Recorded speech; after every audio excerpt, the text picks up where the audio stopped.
Welcome to Jackie's Proof Animals Have Souls and Psychic show, produced through Passionate World Talk Radio, a subsidiary of Global Media Network. I'm pleased to be with you again and present my next show. To introduce myself to new listeners to my new show, I'm a psychical researcher, spiritual historian, lecturer, and decades-long vegetarian for compassionate reasons and author of 3 books. My first book of the 3 is Moses and Jesus the Shamans.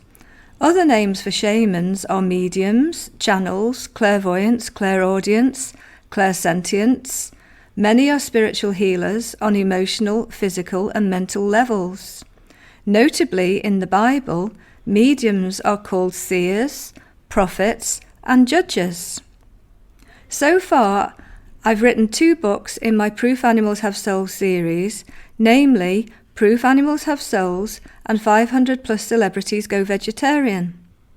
Each of my books can be read independently.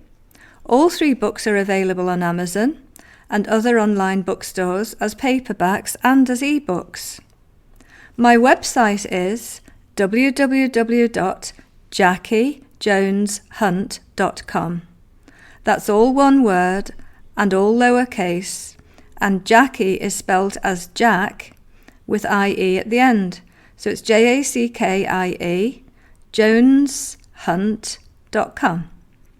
My website shows academic peer reviews, and if you click on each of my 3 book cover images, and each book will take you to the 3 Amazon book links. Thank you for taking the time to review my books on Amazon and on other online bookstores. I'm very grateful for that and the time and trouble you take. I'm extremely passionate about compassion and respect for all animals. Humans are biologically classified as primates, mammals, and animals. All animals and birds dream, with rapid eye movement sleep. To remind us, I call us the human animal. I'm also incredibly passionate about my decades-long research into shamanic, out-of-body, near-death experiences and mediumship.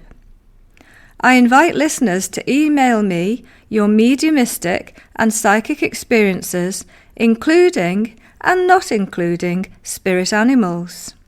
I want to hear your spiritual beliefs, your questions and views on fellow animals, and to discuss all of these in future shows.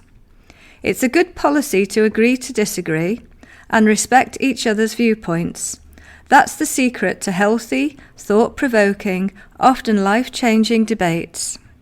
Please contact me on Jackie, Jackie, Jones, Jones, Hunt, Hunt, @gmail.com.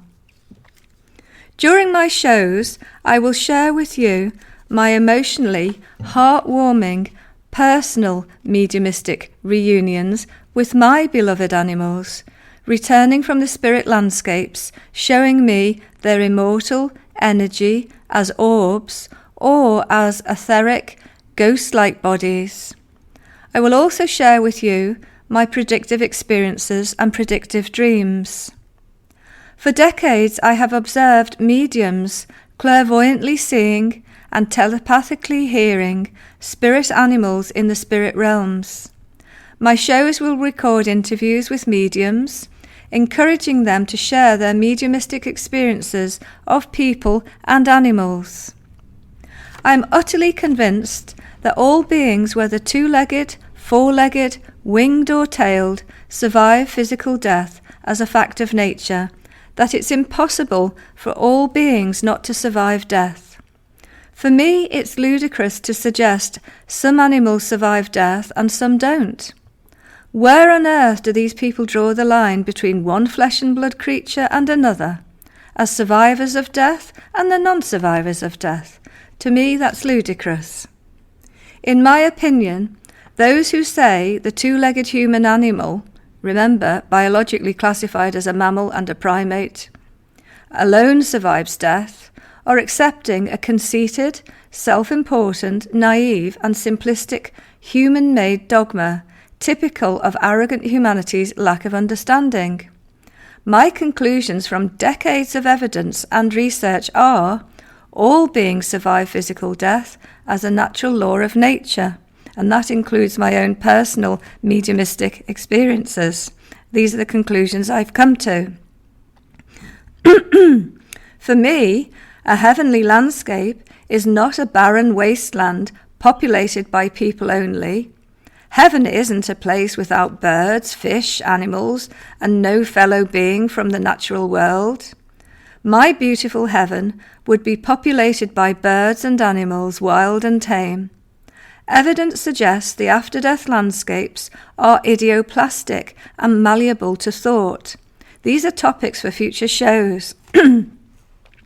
That predominant thought patterns determine your landscape. For Christian listeners, Jesus taught God feels the plight of all creatures as children of God, illustrated by God's awareness of the sorrows of the smallest sparrow. Having listened to many entranced mediums with spirits talking through them, I believe in karma. Namely, our actions and thoughts have consequences and repercussions during our physical lives and in the after-death realms also, like attracting like. And again, these are topics for future shows. I believe our love links that are out of time and space reunite us with our loved ones, human and animal alike, now and after death. Many animals love us much deeper than fellow humans, and many pet owners love and are loved back by their pets, who demonstrate they are precious, loving, devoted, loyal family members. In future shows, I will give accounts of the brave, heroic and courageous deeds of heroic animals towards us and each other, animal emotions, animal personalities and intelligence. Interviews with mediums will share their spiritual journey and experiences of spirit people and animals, supporting many bereaved people, a tragic emotional state that profoundly affects us all sooner or later. Returning to survival after physical death, my personal experiences of seeing my cherished animals in their spirit bodies and the evidence I have observed over decades of animal survival, confirmed through mediumship, and those from near-death experiences accounts of seeing fellow humans and animals alike in the spirit realms, these provide some of the best evidence for after-death survival for all beings. Over the decades, I found direct voice trance talks to be mesmerizing and life-changing. These emanate from multitudes of spirits, describing the many levels of after-death landscapes and natural karmic laws. And I think of Jesus when he said, "There's many mansions in my Father's house." I think he was talking about the after-death landscapes. Put simplistically, everyone's landscape is determined by like attracting like as a perfect form of justice. The trance talks of Leslie Flint, the famous trance medium, give so much detailed information about life after death, how spirits comfort, meet and perform rescue work with newly arriving souls, and how our predominant thought patterns over a lifetime or lifetimes determine and shape our malleable to thought after-death landscapes. Moving house, packing some unread books, one fell open. The page supported my deductions made after seeing spirit visitors as floating rainbow circles of coloured orbs in my room. Each had in common a central yellow nucleus. I deduced these spirit visitors weren't showing their etheric, recognisable ghost-like bodies, but their immortal energy bodies. I believe the auric colours of these orbs or spirits were created by their lifetime of predominant thought patterns, emotions and level of spirituality. Their auras. As scientists agree, energy is immortal and indestructible, but can transmute in form. I look upon these circles of coloured auric energy as indicative of the immortal surviving butterfly energy soul or spirit leaving the chrysalis body at the death of all beings. I deduced these orbs were surviving individuals, spirit visitors, showing their coloured immortal energy orb bodies, not showing their recognisable ghost-like etheric bodies. Each had at their core the same central yellow nucleus, which I felt unified one with the other. Some would call it the God spark living in all beings.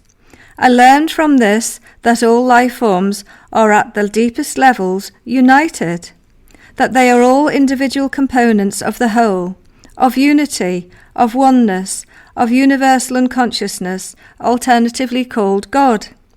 Returning to the book that had fallen open, it's called The Teachings of the Mystics by W. Stace. I read the following Hindu mysticism as a father instructs his son, translated from the Chandogya Upanishad, further supported in other Hindu mystical writings, including the Brihadaranyaka Upanishad. Please excuse my pronunciations. So this is the quote. When the boy was 12 years old, his father said, "You must now go to school and study." After 12 years, the boy returned home, fluent with the teachings of the Vedas. His father, perceiving the boy's conceit, asked him if he had learnt the knowledge by which we hear the unhearable, by which we perceive the unperceivable, by which we know the unknowable. Bemused, the boy questioned his father to learn more. His father continued, quoting the father's words, "In the beginning there was existence, one only, without a second. He, the one, thought to himself, 'Let me be many, let me grow forth.' Thus out of himself he projected the universe, and having projected out of himself the universe, he entered into every being. All that is has itself in him alone. Of all things he is the subtle essence, whether a lion or a tiger or a boar or a worm or a gnat or a mosquito. All these have their self in him alone. He is the subtle essence of all. The rivers in the east flow eastward, the rivers in the west flow westward, and all enter into the sea. From the sea to the sea they pass, the clouds lifting them to the sky as vapour and sending them down as rain. These rivers, when they are united with the sea, do not know whether they are this or that river. Likewise, all creatures, when they come back from Brahman, know not whence they came. All those creatures have their self in him alone. He is the truth, he is the subtle essence of all. He is the self. This is the realized identity of the individual self with the universal self. The self is all creatures, that is, the essence of everything in the world. This is the pantheistic doctrine of the identity of God and the world.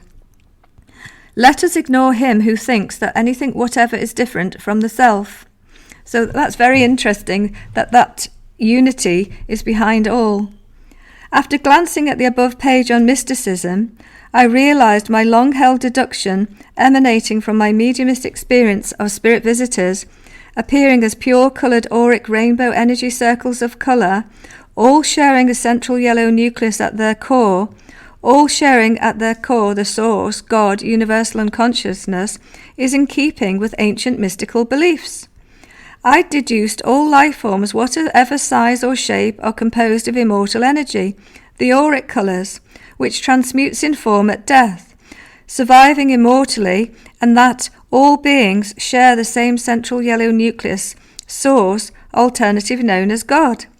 Mystical teachings for me are far superior to human-made dogmas, often born of political intrigues, typically dominated by the most powerful worldly voice.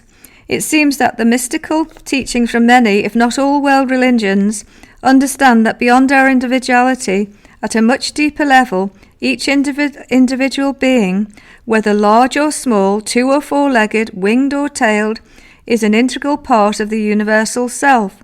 Some call the universal self God. Hindus call the universal self Brahman. Interestingly, the world's mystics teach us that the individual self of all beings is part of the universal self, God. Consequently, the self is composed of all beings, all creatures, from the largest to the most minute, the self being the essence of everything in the world. Significantly, this is the pantheistic doctrine of the identity of God, Brahman, the universal unconsciousness, and the world.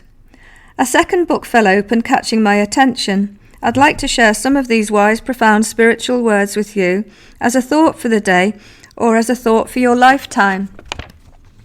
The word struck me as increasingly many of us are allowing ourselves to live frantic, stressed, chaotic lives, losing our quality of life. The following sage words remind us to measure each lifetime or lifetimes, thinking of reincarnation and the transmigration of the soul for its quality, not its length. The following wise spiritual words guide us to truly assess a lifetime by the noble, compassionate deeds, feelings and thoughts demonstrated, not by longevity, success, power or wealth, not by these measures alone. Life's more, to give you the quote, life's more than a breath and the quick round of blood. The coward and the small in soul scarce do live. One generous feeling, one great thought, one deed of good. We live in deeds, not years, in thought, not breaths, in feelings, not in figures on a dial. He most lives who thinks most, feels the noblest, acts the best. That was an excerpt from Bailey's Festus, and the quote comes from page 1 of Constructive Spiritualism, the book written by W.H. Evans. I look forward to hearing from you by emailing jackiejoneshunt@gmail.com, and my website is jackiejoneshunt.com. For both website and email, it's all one word, all small case, and as I said before, Jackie is spelt with I-E on the end. And I look forward to talking with you on my next show. Thank you for listening.